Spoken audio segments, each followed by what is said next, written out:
All right, good afternoon, families. I'm going to try and make this short so I can respect your time. Welcome to our academic parent-teacher team meeting via Zoom. And thinking into the end of the school year, at the very bottom, we have one more APTT meeting coming up. We're hoping to schedule it May 11th, 2022. As I get more information on that, I will get you guys up informed. We currently don't have a time for that. So as I get more information, I'll make sure I communicate that with you. Why do we do APTT? So I know I have some families that joined me for the first, I think it was in September when we did our first round of APTT. But here's the why. So together we can achieve more, thinking of home and school and kind of pushing those two relationships together. So my goal is to strengthen the relationship between the parent and teacher and our classroom families in order to help each student meet or exceed grade level expectations in all academic areas. By the end of this meeting, we're gonna check out some data and see where your student is at with first grade high frequency words. Some students I have in second grade high frequency words, some students I still have working on kindergarten high frequency words. So we'll kind of get you up to date on where your student is and their progress. We're gonna learn different games on ways that we can help our students master those high frequency words. We're also this time gonna focus on fact fluency, which is addition and subtraction with numbers up to 20. So we have a couple games we're going to go over. I'm going to just model them for you, and then we're going to try and set some new goals for your student. So just kind of looking at the APTT model, we had our first team meeting in fall. Next team meeting was when we had parent-teacher conferences in November. I had to meet with every single family for parent-teacher conferences. This is what we would call our winter meeting. So kind of following up on their students' progress, as well as adding in a new goal. And then spring, we'll kind of visit where our students are at the end of first grade, and we'll try to send home some games, different things that you can be working on over summer so students can keep practicing those skills as they get ready to be second graders. One thing we really want to stress is thinking how much of a student's school year is actually spent in the classroom, getting instruction, is very little when you take in a whole year at a glance. So presuming that students get 6 hours of instruction, 180 hours per day and 8 hours of sleep every day. At school, students are only spending about 12% of their day within a year at school. 33% is spent sleeping, and 55% is away at school. So before school, after school, summer, vacations, all that time. When you take it into account, it really shows that the instruction time students are receiving is 12%. So we really want to see what we can do to take that 55% and kind of push some academics, see what we can get them practicing outside of school so they can keep mastering those skills and those standards. Here, we're going to first look at our foundational grade level skills. So for first grade, we want students to be able, to sufficient accuracy and fluency to support comprehension, read grade level text with purpose and understanding, read grade level text orally with accuracy, appropriate rate, expression, and successive reading, and as well as use context to confirm, self-correct, word recognition, and understanding rereading as necessary. So thinking about where our students came in, most students coming into first grade needed to be, all students coming into first grade needed to be a level D reader. Now at this point in the school year, students are expected to be level H readers. And by the end of the year, by the time we get to May or June, sorry, that was the bell. We hope students will be level K readers going into second grade. So everything that we're doing is trying to get them up to that reading level so they can go into second grade ready on standards. If you have that yellow folder handy, the yellow APTT folder, went home with our students on Tuesday, or it went home with them on Monday. I'm sorry about that. If you could take out that graph, it says high frequency word data at the top. And if you look inside your students folder, I have their name tag right here, and then right underneath it is a number. I'm going to pretend I'm student number 2 right now, but your student's number is what is written in the folder. Looking at that chart, so trimester 1 is where students came into first grade. That is going to be the blue bar. Trimester 2 is going to be where your students are at currently. So that is going to be the green bar. So if I'm number 2, I'm looking, so it shows me that at the beginning coming into first grade, I only had 4 high frequency words. And then if I compare them, so looking now, where is my student at? Looking at the green bar, number 2, they now know 101 high frequency words. So this is a way for you to kind of gauge and see your students' growth. As we can see, most students are making pretty substantial growth thinking about their high frequency words. Looking at this orange line on the bar going all the way across, that is right now the current benchmark. So students have learned 76 of the 124 high frequency words for first grade. So taking that orange bar, and that is where we want our students to be right now. So again, thinking I'm student number 2, right now I have 101 high frequency words. So I'm above grade level for my high frequency words on my knowledge, because right now we've only taught to 76 of them. Looking at this pink bar at the top, going all the way across, that is end of year. So end of year, we want students to have mastered all 124 of the first grade high frequency words. Right now, I have some students that currently are already at that goal of 124. If your student is one of the students that is at 124, so it looks like I have 3, 4, 11, 13, 16, and 18. Those students I went on and I tested them on their second grade high frequency words. So the games you see in your yellow folder, you're gonna have a couple different parts because those students have already mastered first grade. So to keep them challenged and keep them engaged, I'm doing something a little different to keep them kind of getting ahead and getting ready for second grade. So that's the chart. So if everybody could just kind of take a moment, you can pause this video and see where your student's at. What might be helpful is circling the number on the chart so you can kind of have some idea of who your student is and how many high frequency words they know.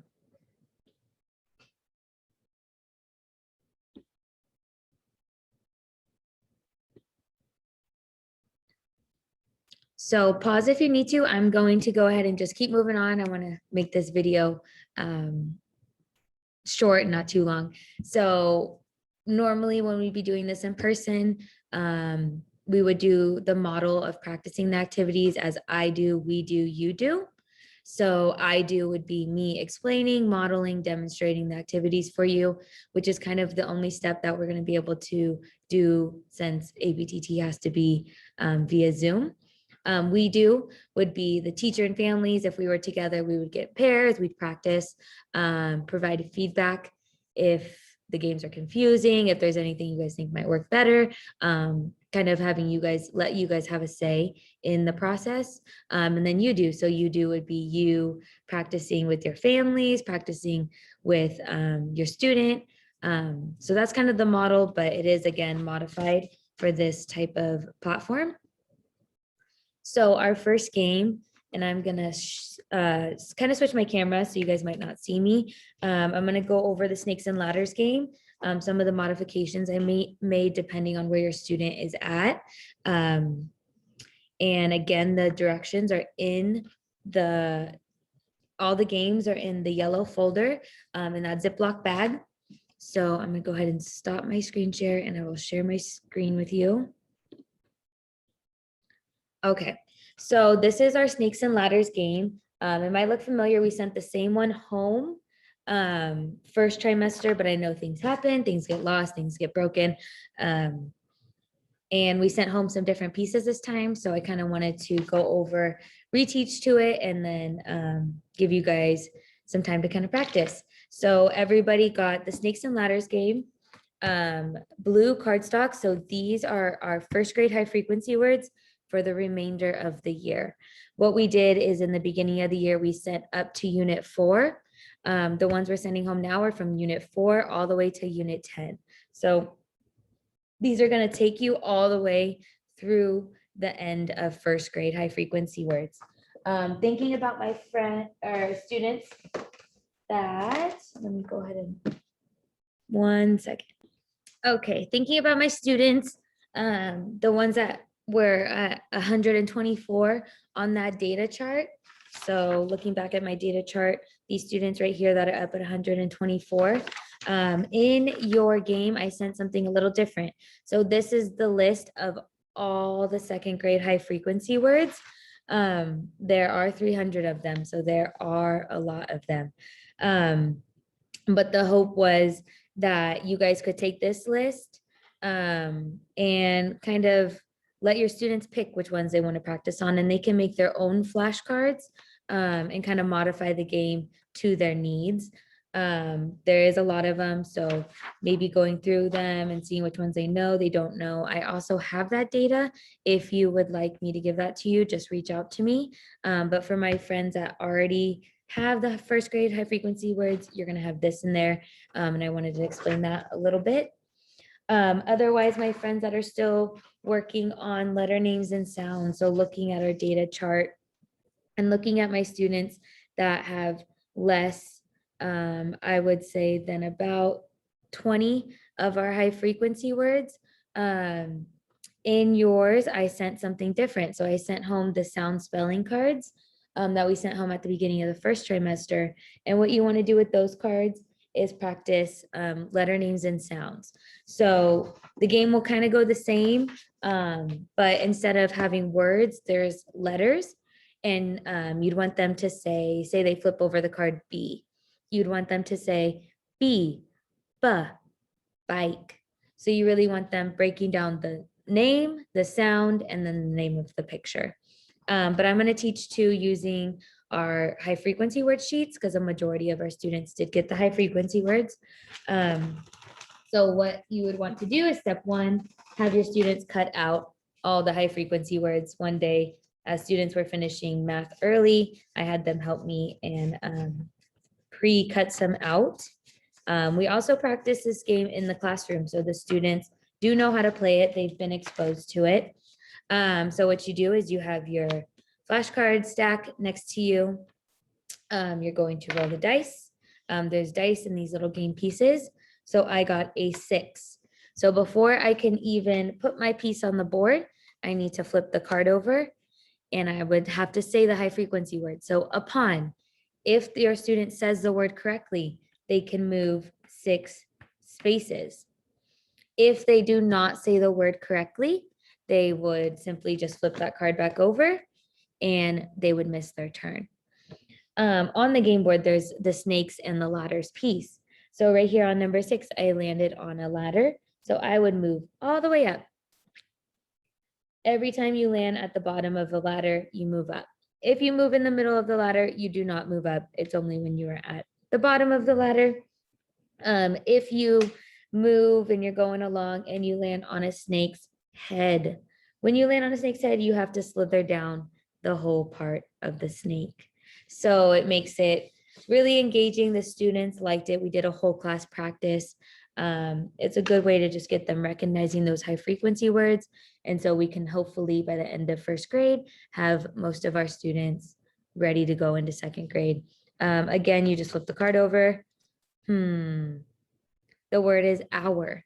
So if they get it, they move the spaces on the dice. If they didn't get it, stack it at the bottom. So that's our first game. That's our game we have mostly focused on our high frequency words. Next, I'm gonna stop sharing that camera and share my screen back to our PowerPoint. Again, if you have any questions about this game, maybe your pieces are different in the game. I know I was sending home trying to differentiate based on where your student was at and their level.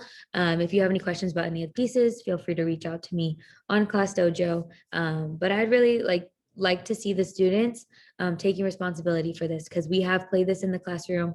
Sometimes we do it on Fridays in our small groups. Students have been exposed to this. They know this game. They like this game. So really having them kind of take the lead and tell you how to play it would be a really good way to teach them.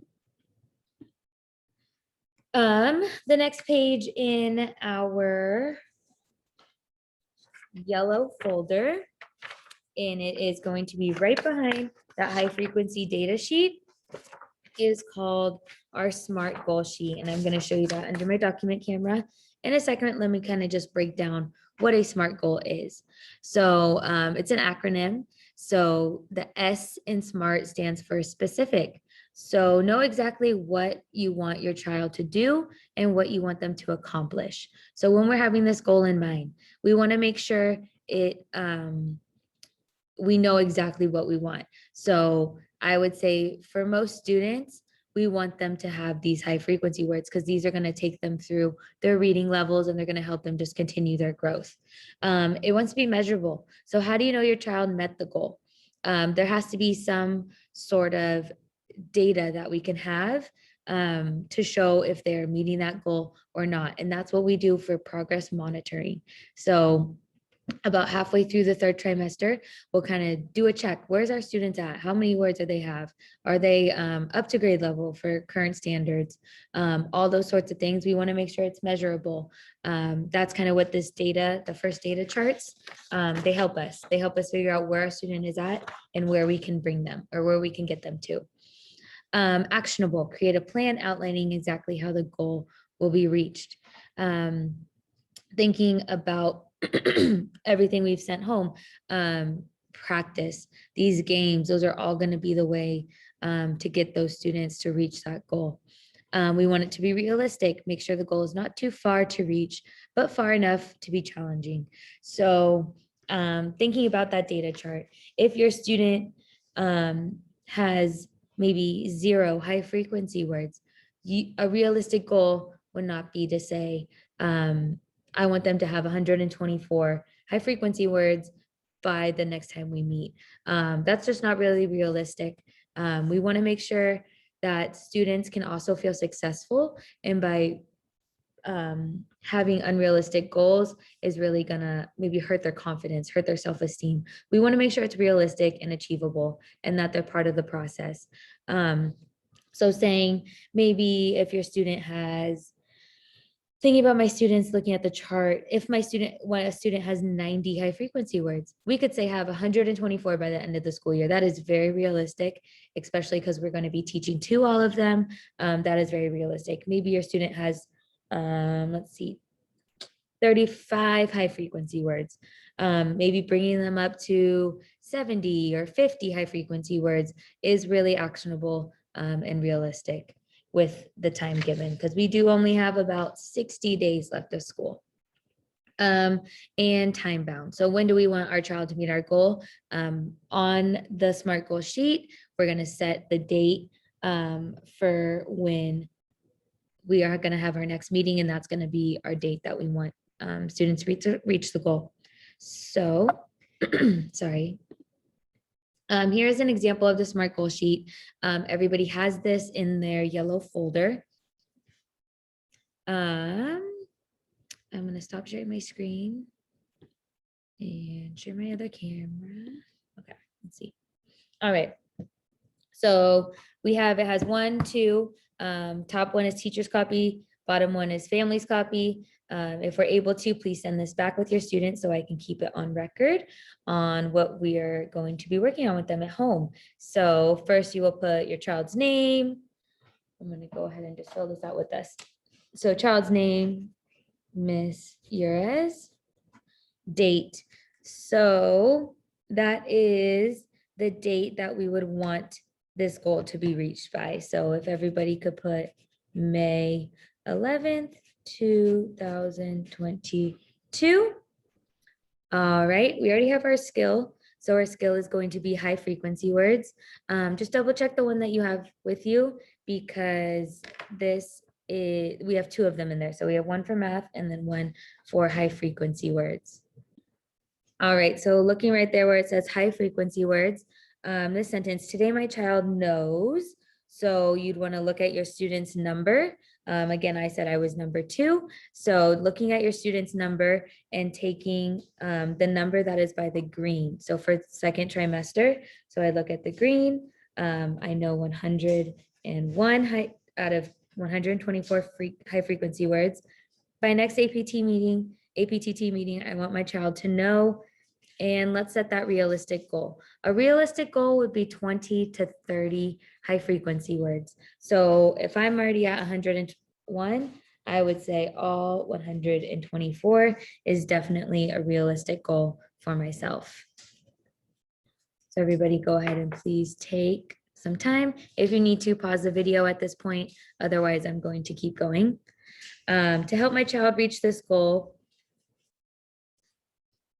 and then you put either your name or who you plan to have helping. I'm just going to say mom, dad. We'll practice with my child. Number of days per week. So we all have busy lives. Just being really realistic with this. And so you don't feel like maybe if you're not reaching that goal, you don't feel like you're failing. Really setting it realistic for yourself. Anytime you're creating a new habit, you need to start out kind of slow until you build that momentum and keep it going. So I'm going to say, I think 2 to 3 days a week is really realistic for me. And how long each day? This game isn't something that you want to be kind of like a nuisance or a bother to your child. You want them to have fun with it. So maybe you're not making the time too long. So maybe 15 to 20 minutes is really realistic. Okay, so you're going to want to fill out the top, the bottom, fill them out exactly the same. And then if possible, return it to me. But I understand if that doesn't happen. I'm going to go ahead and keep on going. Okay, so the screen is just kind of breaking down the steps. So first, looking at your child's current progress on the graph, and then writing your realistic goal. So we are going to take that same process and do it for the math that is in our folder as well.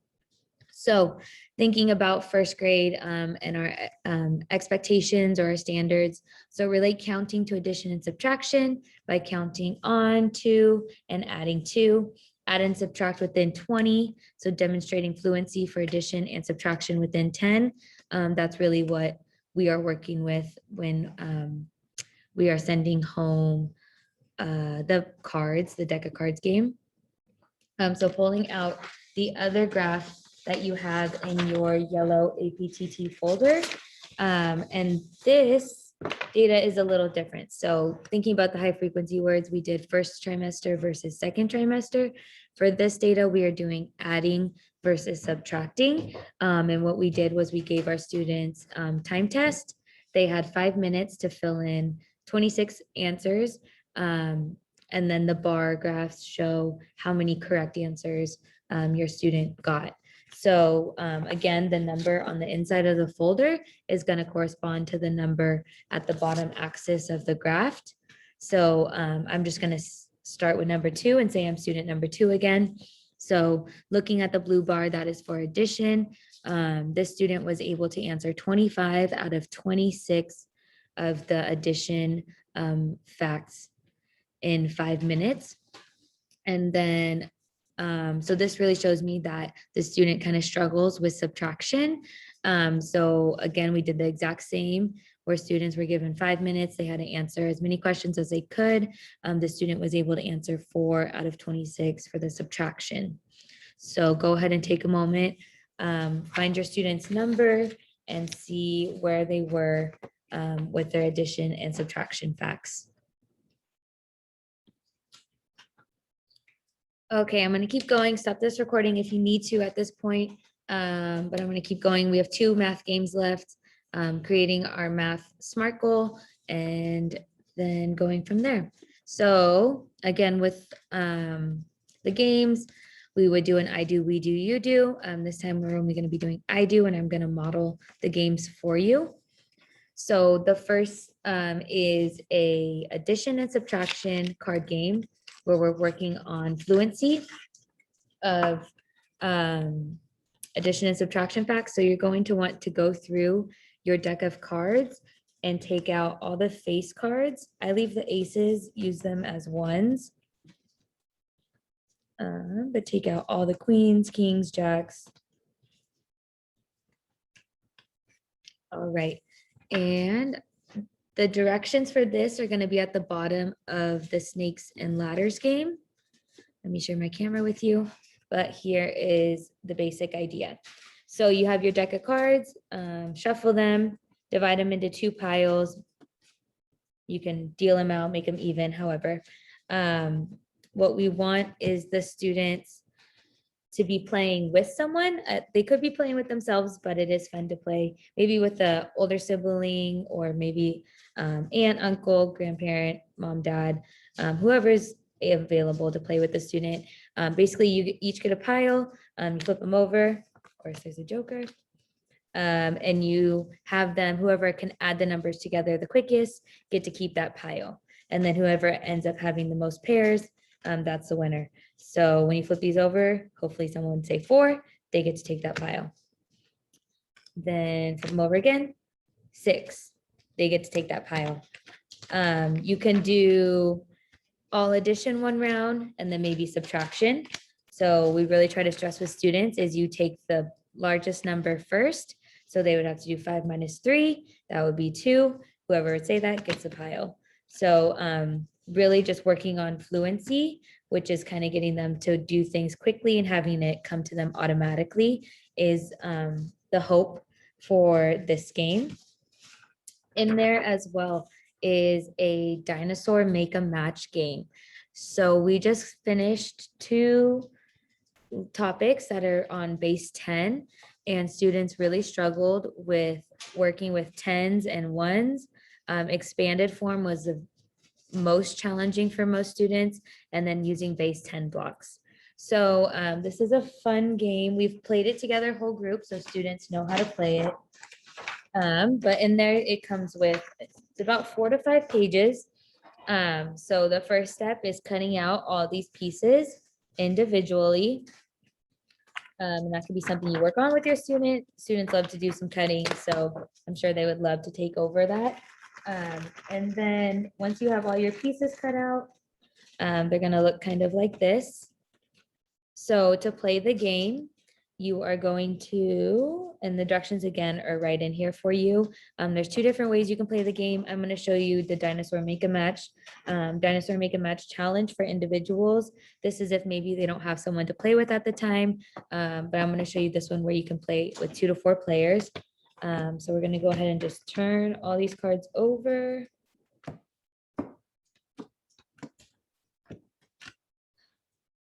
And again, there's a lot more pieces. I'm just doing a couple of them right now.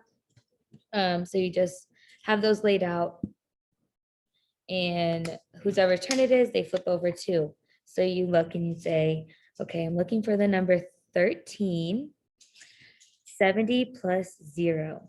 So if I have 70 plus 0, that is 70. So those are not a match. So then they flip them over and their turn is over.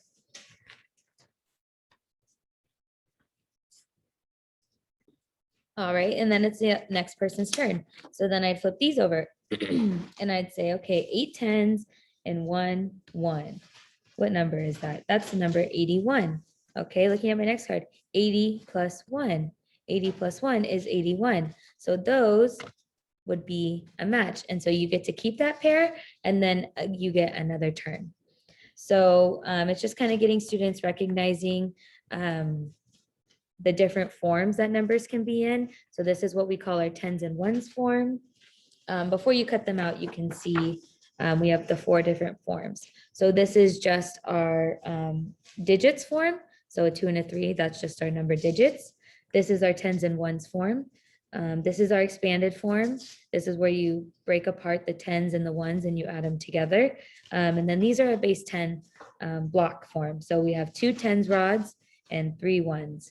And students have been taught, they've been exposed to all these different forms. We just noticed that students might benefit from a little extra practice. So that's why we sent home this game. Okay, so those are going to be our 2 math games. If you have any questions about how to play those, ways that we can kind of change the games based on where your students are at, please feel free to message me on Dojo. Again, here's just the making the match direction. So cards are spread out, face down. Player turns 2 over. If they match, they keep them and they get another turn. If not, then they turn them over and it's someone else's turn. When all cards have been matched, the player with the most pairs is the winner. All right, and if you could please go into your yellow APTT folder, right behind the data graph for showing where your student is at with their addition and subtraction facts. Right behind it is a new SMART goal. So we're gonna create 2 goals today. Again, our SMART goals, we want them to be specific, measurable, actionable, realistic, and time bound. So I'm gonna stop sharing my screen and share my camera. So it looks exactly like the other goal that we just created. So again, put your child's name. The date is going to be May 11th when we meet again. And it says addition and subtraction fact fluency. So today my child is fluent in blank 26 in 5 minutes. By the next APTT, I want my child to be fluent in blank of 26 in 5 minutes. So looking at our graph, if your student is fluent in, like for instance, number 2, our student is very clearly fluent in addition, but they do struggle with subtraction. So I would say is fluent in 4, and maybe do a little subtraction sign so you can know which one we're going to be working with. By the next APTT meeting, I want my child to be fluent in, and I would say a realistic goal would be about 20 subtraction facts in 5 minutes.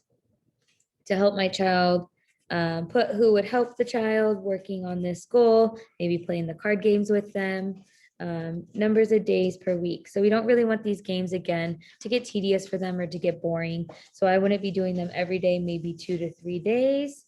And then maybe just like 10 to 15 minutes, just getting a little extra practice in every day. Again, set the goal for you for something that you can achieve and that is realistic for you, your family, and your student. Again, take some time to kind of look at your child's progress based on their data from the graph, and then create your realistic goal. Again, there's a top part that's a teacher copy, bottom part that's a family copy to kind of keep you guys on track. Please try to return these if possible. They could be returned maybe next Friday when your child returns their homework folder, just to kind of make it easier since we go through the homework folders and everything already, or whenever is the best time for you.